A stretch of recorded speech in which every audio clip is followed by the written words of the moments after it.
तो फिर चलिए भाई चलते हैं आज वेस्ट इंडीज की तरफ। सबसे पहले बात करते हैं कि वेस्ट इंडीज अगर देश नहीं तो आखिर क्या है। दरअसल दोस्तों, वेस्ट इंडीज क्रिकेट खेलने वाले देशों का समूह है जिसे कैरेबियन कंट्रीज कहते हैं। इसके अंदर कई सारे देश जुड़े हुए हैं जिसमें 15 देशों से मिलकर वेस्ट इंडीज की क्रिकेट टीम बनती है। मतलब कि भाई वेस्ट इंडीज की टीम कोई एक देश की नहीं है। इस क्रिकेट टीम का इतिहास 1890 में शुरू हुआ था। सामूहिक तौर पर वेस्ट इंडीज नामक देश की शुरुआत सन 1928 में इंग्लैंड के सामने क्रिकेट खेलने की हुई थी।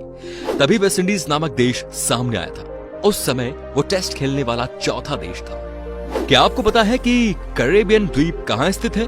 कैरेबियन द्वीप उत्तरी अटलांटिक महासागर में अमेरिका और मैक्सिको की पूर्वी दिशा की ओर स्थित है। आपको बता दें कि कैरेबियन द्वीपों की संख्या हजारों में है, पर इनमें से केवल 15 द्वीप ही ऐसे हैं जिनमें से कोई खिलाड़ी वेस्ट इंडीज की टीम में खेल सकता है।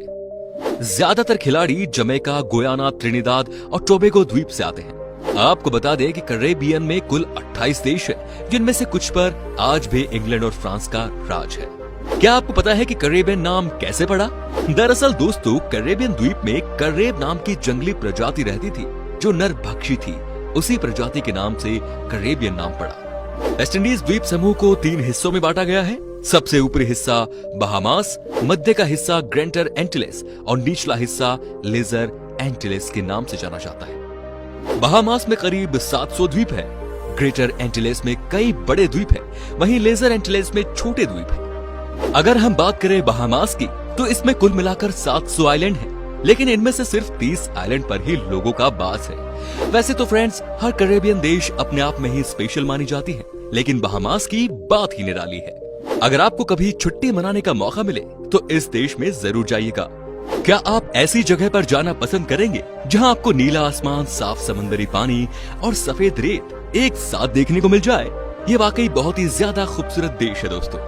बहामास देश की जनसंख्या 4 लाख से भी कम है, लेकिन इसको देखने के लिए हर साल 70 से 80 लाख लोग इस देश की सैर करते हैं। दोस्तों, हम वेस्ट इंडीज को इसलिए जानते हैं क्योंकि ये क्रिकेट की एक शानदार टीम है जिसने आईसीसी के लगभग सभी खिताब जीते हैं, चाहे वो वनडे वर्ल्ड कप हो, चाहे फिर वो T20 world cup. West Indies ने एक समय विश्व क्रिकेट पर राज भी किया था। उसने आईसीसी क्रिकेट विश्व कप के पहले संस्करण 1975 और दूसरे संस्करण 1979 में खिताबी जीत हासिल की थी।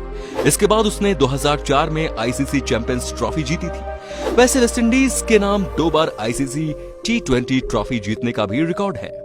ये गौरव अभी तक सिर्फ उसी के नाम है। क्रिकेटर क्रिस गेल को सभी लोग जानते होंगे, जो वहां के जमैका द्वीप से है। इस तरह सभी खिलाड़ी अलग अलग देश के हैं। दोस्तों, सिर्फ पुरुष ही नहीं, वेस्ट इंडीज की महिला क्रिकेट टीम ने भी T20 वर्ल्ड कप का खिताब जीतकर सभी को हैरत में डाल दिया। इस टीम ने लड़कर खिताब जीता और हर किसी ने इसके इस जज्बे को सलाम किया। दोस्तों, क्या आपको पता है कि वेस्ट इंडीज का भारत से बहुत पुराना संबंध है? आपको नाम से पता चल गया होगा कि इसका नाम भारत के अंग्रेजी नाम इंडिया से मिलता जुलता है। तो आपको बताते हैं अब इसकी वजह। दरअसल दोस्तों, बात सन 1492 की है, जब भारत के रास्ते खोज करने निकले कोलंबस इन द्वीप समूह पर पहुंच गए थे। पहले उन्होंने इसे भारत समझा, इसीलिए इसे इंडीज कहा। जब कोलंबस की गलती पता चली तो इस जगह का नाम वेस्ट इंडीज कर दिया गया। और एक वजह जो भारत और वेस्ट इंडीज के बीच का संबंध का कारण है कि इन द्वीप समूह में भारतीयों का 14वीं सदी के पहले ही आना जाना था। इन द्वीपों में से अधिकतर पर अंग्रेजों और डच लोगों का राज था और उस समय भारत पर अंग्रेजों का राज हुआ करता था। ऐसे में अंग्रेजों और डच लोगों ने भारत के करीब 12 लाख मजदूरों को जबरन इन देशों में मजदूरी करने भेजा था, लेकिन बाद में ये लोग वहीं रह गए और इन लोगों की पुश्तें अभी भी वहीं रहती हैं। आज भी हम सुनील नारायण, रवि रामपाल और शिव नारायण चंद्रपाल जैसे हिंदू खिलाड़ियों को वेस्ट इंडीज की टीम में खेलते हुए देखते हैं। दोस्तों, कैरेबियन देशों के ज्यादातर लोग अफ्रीका मूल के हैं। इसके सिवाय भारतीय, यूरोपियन और चीनी मूल के लोग भी यहाँ रहते हैं। सबसे बड़ा कैरेबियन देश क्यूबा है, जो भारत के केरल राज्य के बराबर है। क्यूबा 42,804 वर्ग किलोमीटर में फैला है और यहाँ की कुल आबादी 1 करोड़ 10 लाख के करीब है। वहीं सबसे छोटा कैरेबियन देश सेंट किट्स एंड नेविस है, जो महज 261 वर्ग किलोमीटर में फैला है और यहाँ की कुल आबादी 50,000 के करीब है। अगर आप वर्ल्ड कप क्रिकेट देखते हैं तो आपको पता होगा कि वर्ल्ड कप में मैच शुरू होने से पहले हर देश का अपना राष्ट्रीय गीत गाया जाता है। जैसे ही हमारे देश के खिलाड़ी आते हैं, जन गण मन।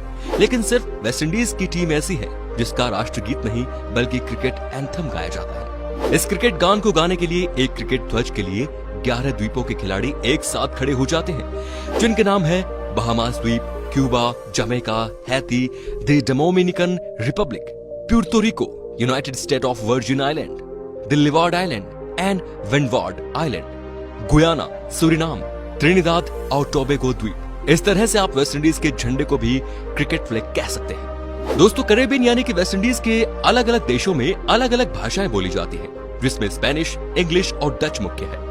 मजे की बात तो ये कि यहाँ के कई देशों में हिंदी और भोजपुरी भी बोली जाती है। वेस्ट इंडीज के अंतर्गत त्रिनिदाद और टोबैगो का कार्निवल फेस्टिवल काफी पॉपुलर है।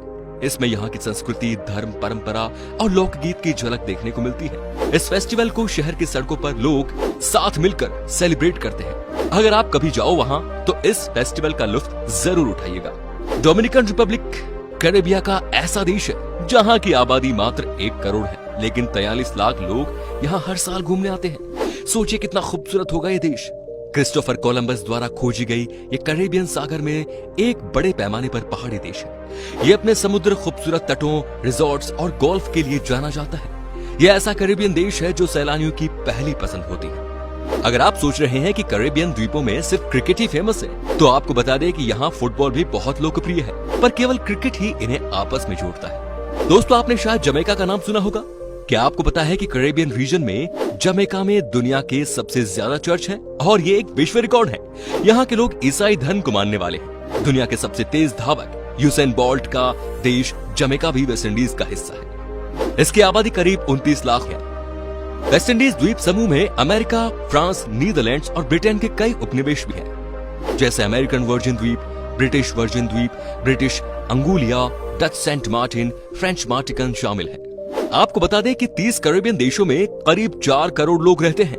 ब्रिटिश महारानी को अपना शासन प्रमुख मानने वाले एंटीगुआ और बारबुडा की जनसंख्या करीब 1 लाख है, तो वहीं सेंट लूसिया की जनसंख्या करीब 1.25 लाख। 439 वर्ग किलोमीटर वाला बारबाडोस एक छोटा सा देश है जिसकी जनसंख्या करीब 3.25 लाख है। इस तरह डोमिनिका की जनसंख्या है करीब 75,000 और ये देश भी कॉमनवेल्थ का हिस्सा है। गुयाना एक कम आबादी वाला और ज्यादा क्षेत्रफल वाला देश है। अक्सर भूकंप प्रभावित रहने वाला और लंबे समय तक तानाशाह डुवेलियर का शासन देखने वाला हैती भी वेस्ट इंडीज का हिस्सा है। हैती का क्षेत्रफल 27,750 वर्ग किलोमीटर है और जनसंख्या करीब 1.25 करोड़, तो वहीं ग्रेनाडा की आबादी है 1.25 लाख। कई सारे द्वीपों पर बसे छोटे से देश सेंट विंसेंट और ग्रेनाडिन्स की जनसंख्या करीब 1.25 लाख और इसका क्षेत्रफल 389 वर्ग किलोमीटर है। दोस्तों, आपको हमने वेस्ट इंडीज की इतनी सारी बातें बताई, तो भला हम इसकी खूबसूरती को कैसे भूलें? तो फिर चलिए अब आपको दिखाते हैं इस खूबसूरत देश की कुछ शानदार जगह। क्यूबा। कैरेबियन सागर में स्थित क्यूबा एक छोटा सा देश है जो उत्तर अमेरिका महाद्वीप का एक हिस्सा है। दरअसल ये एक द्वीप देश है जिसमें कई द्वीप समूह हैं। इस द्वीप में 5000 किलोमीटर से अधिक की तटरेखा है और इसका अधिकांश भाग समुद्र तटों से घिरा है। यहाँ के पर्यटन स्थल वारादेरो और कायो कोको दुनिया भर के 25 खूबसूरत समुद्र तटों में शुमार है।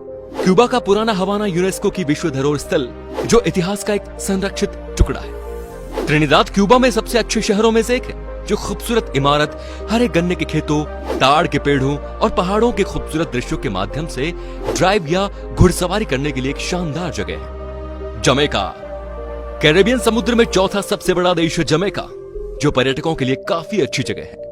जमैका द्वीप के चारों ओर 50 से अधिक खूबसूरत सार्वजनिक समुद्र तट हैं, जो हर समय पर्यटकों के लिए खुले रहते हैं। इनमें सबसे प्रसिद्ध नेग्रिल और डॉक्टर्स केव बीच है, जिसे देखने हर साल हजारों पर्यटक इस देश में आते हैं। आपको जानकर खुशी होगी कि भारतीय पर्यटक आसानी से जमैका की सैर कर सकते हैं, क्योंकि यहाँ आने के लिए उन्हें वीजा की आवश्यकता नहीं होती।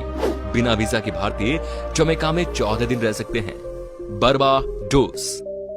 दोस्तों, इस खूबसूरत द्वीप देश में घूमने और मजे करने के लिए बहुत सी चीजें हैं। रम के इस जन्म स्थान में घूमने के स्थान बहुत हैं, जिनमें प्रमुख है समुद्र तट, जिसकी एक लंबी सूची शामिल है। आप यहाँ वाटर स्पोर्ट्स का भी लुत्फ उठा सकते हैं। इतना ही नहीं, आप यहाँ प्रकृति और वन्य जीवन, संस्कृति, इतिहास, नाइट लाइफ, भोजन, शॉपिंग, स्पा आदि के साथ एक बार जीवन का नया अनुभव ले पाएंगे।